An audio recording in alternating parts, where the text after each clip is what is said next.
My friends, I'm going to show you how to make a really simple and beautiful fruit platter. So I'm going to do that here in the large rectangular cool and serve, which is really great. It's got this top part, it comes off, and then there are these freezer trays that go in the middle to keep your fruits or whatever nice and cool. So it's great for outdoor entertaining, but they're actually in the freezer right now, the inserts. So I'm just gonna lay everything out in here, and then I'll show you a few tips and tricks on how to make it really beautiful and really simple.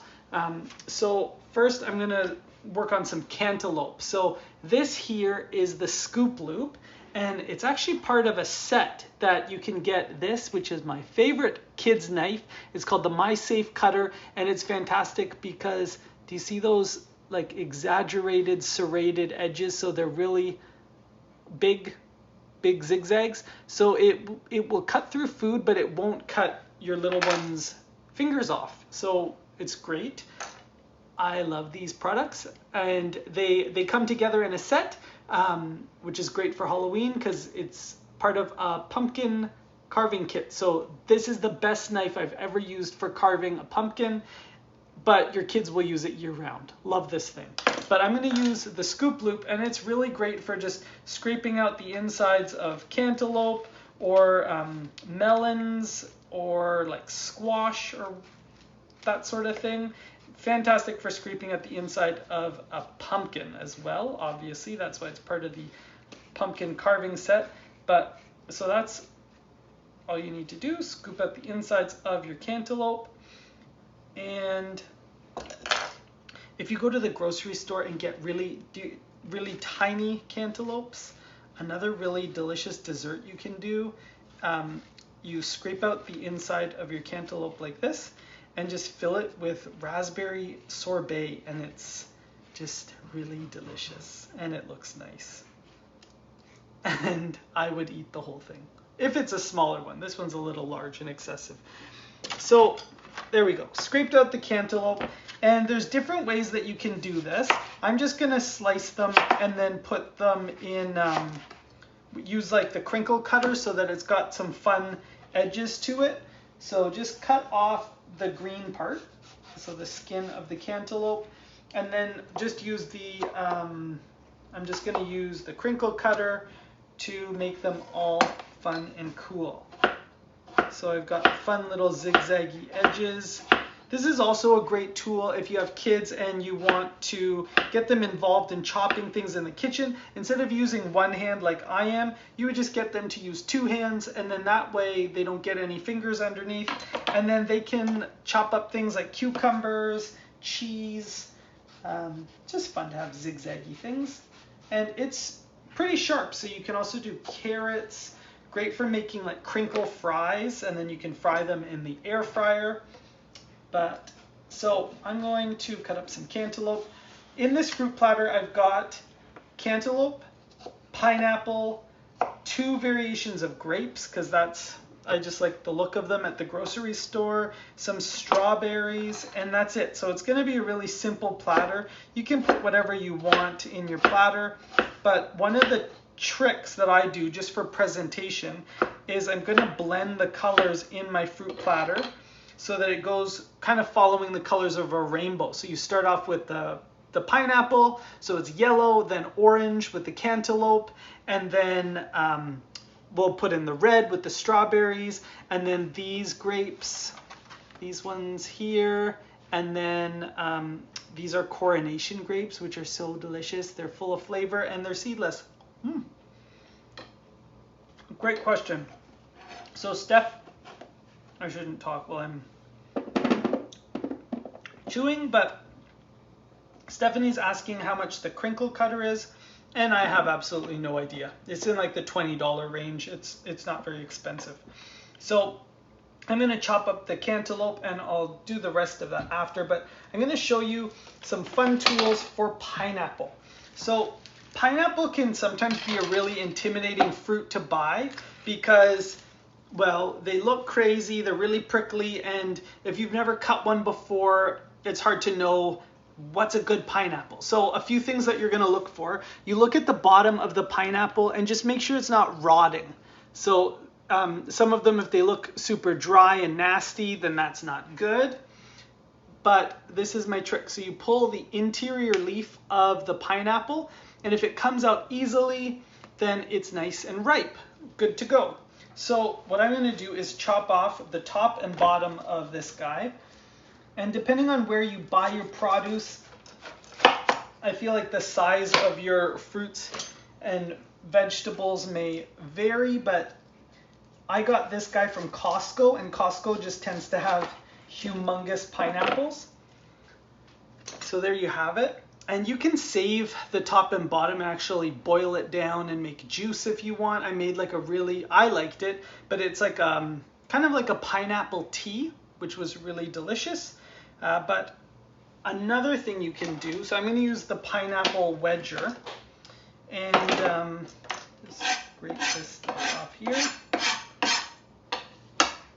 I'm going to just put the pineapple down, and then this is a pineapple wedger, so it's got like the sharp edge on the bottom and the handles on top. And this isn't like an apple wedger where you're just going to shove it down. You want to rock it around. So you just kind of shimmy it. Ooh, just got juice in my face. Going to shimmy it down. And then so if you get on top of it, it's a lot easier for you to push down. So just rock it side to side, and then you'll find that it gets almost all the way to the bottom, but then it gets stuck. So what you do is you use the lid, the cover, and slide it under, but pay attention to this raised part, because I didn't, one of the times I did it and then ended up chopping it. But you'll notice, I don't know if you can see how there's like, see that? There's like a line that goes through there. So you're gonna want that line to go through this part here. So just slide it under there. And then the lid is actually going to make it easy for you to go all the way through. And then you've got these parts, which I usually save. So I just put them in the freezer. And then I love barbecuing salmon on them, because it's so nice for fish, because instead of doing it on like cedar planks where they're going to like light on fire, this just keeps things nice and moist and delicious and beautiful. But you can also boil those down and make juice if you'd like. And then you can do the same thing. I've heard people freeze this and then give it to babies as like a teething toy. I've never done it. I think maybe we tried with Etta. I don't really remember how that went down. But okay, so for the platter, so I did the pineapple wedger. That's great. Then I'm going to take an apple wedger.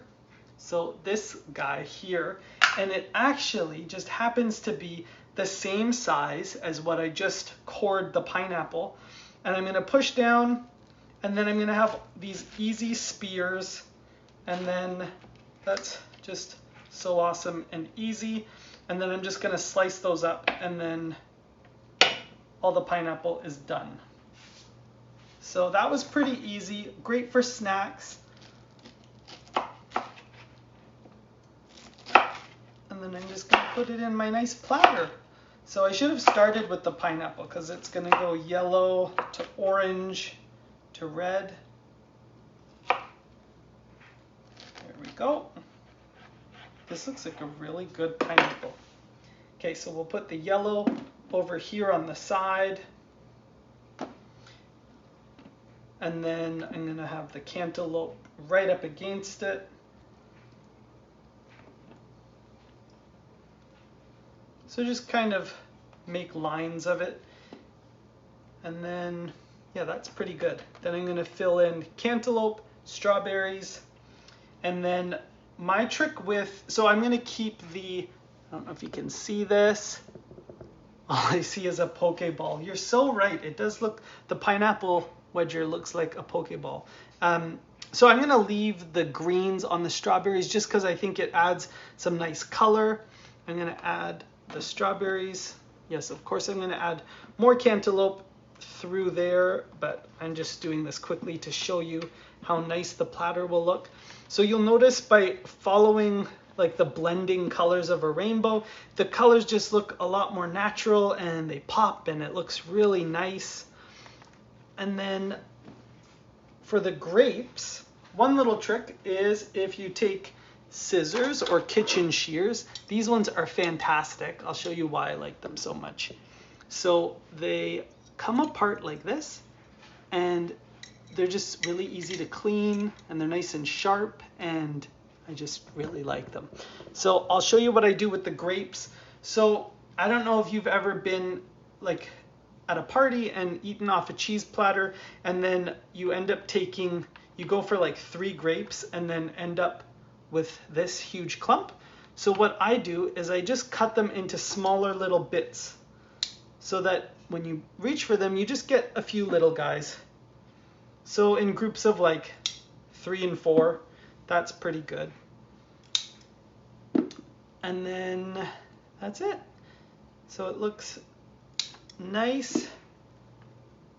These grapes are really nice and crunchy. So then I'm going to line up those grapes, and then the coronation grapes I'm going to do the same, but I have to go a little bit deeper.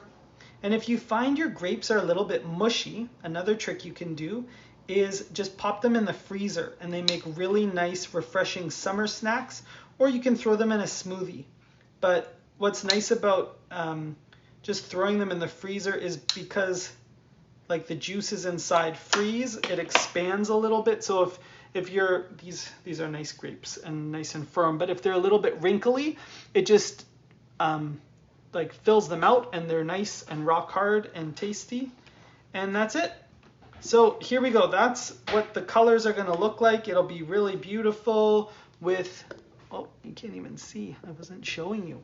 So you've got the nice blend where you've got the yellow, orange, red, purpley red to purple. And then I picked some, I'll just do some more of these grapes just so you can get a little bit more of the color. And then I picked some fresh mint from my garden, but I did it in the dark, so some of these are a little bit nasty. So I'm going to pick some different mint in the morning, and then I'll just sprinkle it in for a nice, beautiful, simple platter. And it's as easy as that. Ta-da! Great. Okay.